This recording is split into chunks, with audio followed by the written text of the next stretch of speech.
ನಮಸ್ತೆ ವೀಕ್ಷಕರೇ, lucky media Kannada YouTube ಚಾನಲ್ಗೆ ಸ್ವಾಗತ. ಎಲ್ಲರೂ ಚೆನ್ನಾಗಿದ್ದೀರಾ ಅಂತ ಹೇಳಿ ಭಾವಿಸ್ತಾ, ವೀಕ್ಷಕರೇ, ಪಶ್ಚಿಮ ಬಂಗಾಳದ ವಿಧಾನಸಭೆಯ ಚುನಾವಣೆಯ ಕಾವು ದಿನಕ್ಕೆ ರಂಗೇರ್ತಾ ಇದೆ. ಸೊ ಈ ಮುಖಾಂತರ ಪಶ್ಚಿಮ ಬಂಗಾಳದಲ್ಲಿ ಯಾರು ಗೆಲ್ತಾರೆ, ಯಾರಿಗೆ ಅತಿ ದೊಡ್ಡ ಹೆಡ್ಜ್ ಕೊಡ್ತಾ ಇದ್ದಾರೆ ಅಲ್ಲಿರ್ತಕ್ಕಂಥ ಮತದಾರರು. ಸೊ BJPಗೆ ಏನಾದರೂ ಈ ಬಾರಿ ಸರ್ಕಾರ ರಚನೆ ಮಾಡುವ ಅವಕಾಶಗಳೇನಾದರೂ ಇದೆಯಾ?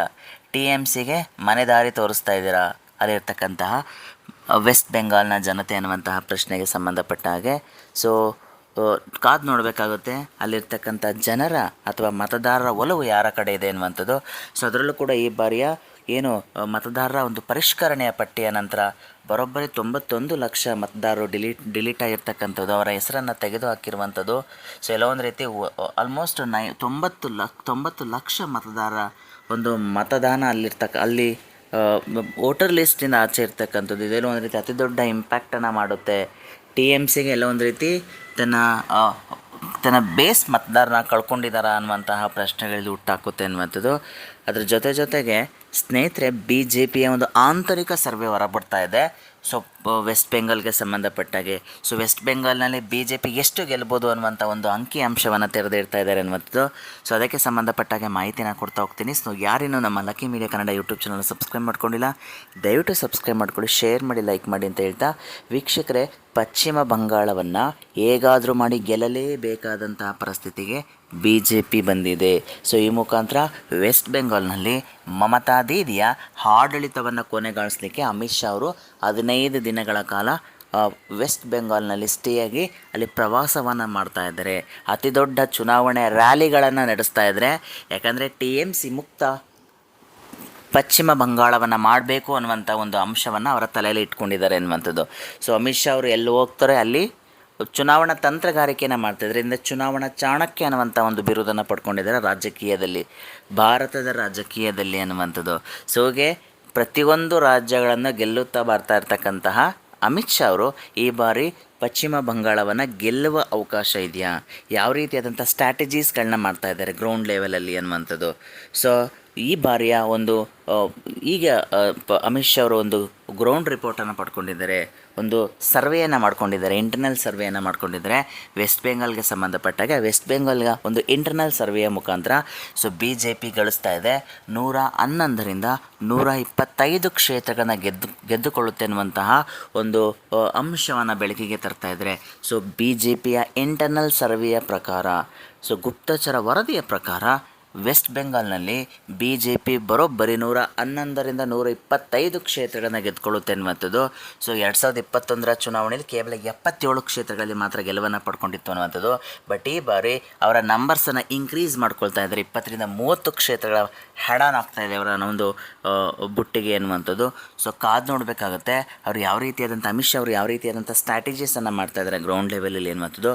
ಸೊ ವೆಸ್ಟ್ ಬೆಂಗಾಲ್ನಲ್ಲಿ BJPಗೆ ಏನಾದರೂ ಸರ್ಕಾರ ರಚನೆ ಮಾಡುವಂಥ ಅವಕಾಶ ಇದೆಯಾ? ಸೊ ಈ ಮುಖಾಂತರ ಮಮತಾ ದೀದಿಯನ್ನು ಏನಾದರೂ TMC ನೇತೃತ್ವದ ಸರ್ಕಾರವನ್ನು ಬುಡ ಸಮೇತ ಕಿತ್ತೊಸಿದ್ದಾರೆ ಅನ್ನುವಂತಹ ಎಲ್ಲ ಪ್ರಶ್ನೆಗಳಿಗೆ ನಮಗೆ ಸದ್ಯದಲ್ಲೇ ಉತ್ತರ ಸಿಗ್ತಾ ಹೋಗುತ್ತೆ ಅನ್ನುವಂಥದ್ದು. ಬಟ್ BJPಯ ಒಂದು ಚಾಣಕ್ಯ ಅಂತ ಗುರುತಿಸ್ಕೊಂಡಿರ್ತಕ್ಕಂಥ ರಾಜಕೀಯ ಚಾಣಕ್ಯರಾಗಿರುವಂತಹ ಅಮಿತ್ ಶಾ ಅವರು ಯಾವ ರೀತಿಯಾದಂಥ ಸ್ಟ್ರಾಟಜೀಸನ್ನು ಮಾಡ್ತಾಯಿದ್ದಾರೆ ಸ್ನೇಹಿತರೆ. 2021ರ ಚುನಾವಣೆಯಲ್ಲಿ BJP ಬರೋಬ್ಬರಿ 2ರಿಂದ 5 ಸಾವಿರ ಮತಗಳ ಅಂತರದಲ್ಲಿನ ಬರೋಬ್ಬರಿ 60 ಕ್ಷೇತ್ರಗಳನ್ನು ಕಳ್ಕೊಂಡಿತ್ತು ಅನ್ನುವಂಥದ್ದು. ಸೊ ಅಮಿತ್ ಶಾ ಅವರು ಆ ಒಂದು ಲೀಸ್ಟನ್ನು ಮಾಡ್ಕೊಂಡಿದ್ದಾರೆ, ಆ ಕ್ಷೇತ್ರಗಳಿಗೆ ಹೆಚ್ಚು ಫೋಕಸನ್ನು ಮಾಡ್ತಾ ಇದ್ದಾರೆ. ಸೊ ಅನ್ನುವಂತಹ ಒಂದು ಇಂಟರ್ನಲ್ ವರದಿಗಳಲ್ಲಿರ್ತಕ್ಕಂಥ ವರದಿಗಳು ಬರ್ತಾ ಇದೆ ಅನ್ನುವಂಥದ್ದು ವೆಸ್ಟ್ ಬೆಂಗಾಲ್ಗೆ ಸಂಬಂಧಪಟ್ಟ ಹಾಗೆ. ಸೊ ಅಮಿತ್ ಶಾ ಅವರು ಎಲ್ಲ ರೀತಿಯಾದಂಥ ಸ್ಟ್ರಾಟಜೀಸ್ಗಳನ್ನ ಪ್ಲೇ ಮಾಡ್ತಾ ಇದ್ದಾರೆ. ಹೇಗಾದರೂ ಮಾಡಿ ಈ ಬಾರಿ TMC ಮುಕ್ತ ಪಶ್ಚಿಮ ಬಂಗಾಳವನ್ನು ಮಾಡಬೇಕು ಅನ್ನುವಂತಹ ತಲೆಯಲ್ಲಿ ಇಟ್ಕೊಂಡಿದ್ದಾರೆ. ಸೊ ಇದಕ್ಕಾಗಿ ಅವರು ನಂಬರ್ ಆಫ್ ರ್ಯಾಲೀಸನ್ನು ಕೂಡ ಮೋದಿಯವರನ್ನ ಕರೆಸ್ಬಿಟ್ಟು ರ್ಯಾಲೀಸನ್ನು ಕೂಡ ಜಾಸ್ತಿ ಮಾಡ್ತಾ ಇದ್ದಾರೆ, ಪ್ರಚಾರ ಕಾರ್ಯವನ್ನು ತೊಡಗಿಸ್ಕೊಳ್ತಾ ಇದ್ದಾರೆ ಅನ್ನುವಂಥದ್ದು. ಸೊ ಬೇಕಾಗಿರ್ತಕ್ಕಂಥ ಎಲ್ಲ ರಾಜಕೀಯ ತಂತ್ರಗಾರಿಕೆಗಳನ್ನು ಕೂಡ ಅವರು ಗ್ರೌಂಡ್ ಲೆವೆಲಲ್ಲಿ ಅಡಾಪ್ಟ್ ಮಾಡ್ಕೊಳ್ತಾ ಇದ್ದಾರೆ ಅನ್ನುವಂಥದ್ದು. ಸೊ ಕಾದು ನೋಡಬೇಕಾಗುತ್ತೆ ವೆಸ್ಟ್ ಬೆಂಗಾಲ್ನಲ್ಲಿ ಅಮಿತ್ ಶಾ ಅವರ ಒಂದು ತಂತ್ರಗಾರಿಕೆ ಏನಾದರೂ ವರ್ಕೌಟ್ ಆಗುತ್ತಾ, ಅಥವಾ TMCಯ ಮಮತಾ ಬ್ಯಾನರ್ಜಿ ಅವರ ತಂತ್ರಗಾರಿಕೆ ವರ್ಕೌಟ್ ಆಗುತ್ತಾ. ಸೊ ಒಟ್ಟಾರೆಯಾಗಿ ಈ ಒಂದು ವೆಸ್ಟ್ ಬೆಂಗಾಲನ್ನು ಗಮನಿಸಿದಾಗ ಸೊ ಎಲ್ಲ ಒಂದು ರೀತಿ TMCಗೆ ಅತಿ ದೊಡ್ಡ ಸಂಕಷ್ಟ ಎದುರಾಗಿದೆ. BJP ಬರೀ ಪ್ರತಿಸ್ಪರ್ಧಿ ಆಗಿರುವ ಕಾರಣ ನೇರ ಪೈಪೋಟಿ ಇದೆ BJP ಮತ್ತು TMCಯ ನಡುವೆ ಅನ್ನುವಂಥದ್ದು. ಸೊ ಕಾದು ನೋಡಬೇಕಾಗುತ್ತೆ. TMCಗೆ ಏನಾದರೂ ಅಧಿಕಾರ ಕಳೆದುಕೊಳ್ಳುವ ಅವಕಾಶ ಇದೆಯಾ, BJPಗೆ ಏನಾದರೂ ಅಧಿಕಾರ ನಡೆಸುವ ಅವಕಾಶ ಇದೆ ಈ ಬಾರಿ ಅನ್ನುವಂಥ ಎಲ್ಲ ಪ್ರಶ್ನೆಗಳಿಗೆ ಸದ್ಯದಲ್ಲೇ ಉತ್ತರ ಸಿಗ್ತಾ ಹೋಗುತ್ತೆ ಅಂತ ಹೇಳ್ತಾ, ಸೊ ಇದಾಗಿತ್ತು ಸ್ನೇಹಿತರೆ ಇವತ್ತಿನ ವಿಶೇಷ.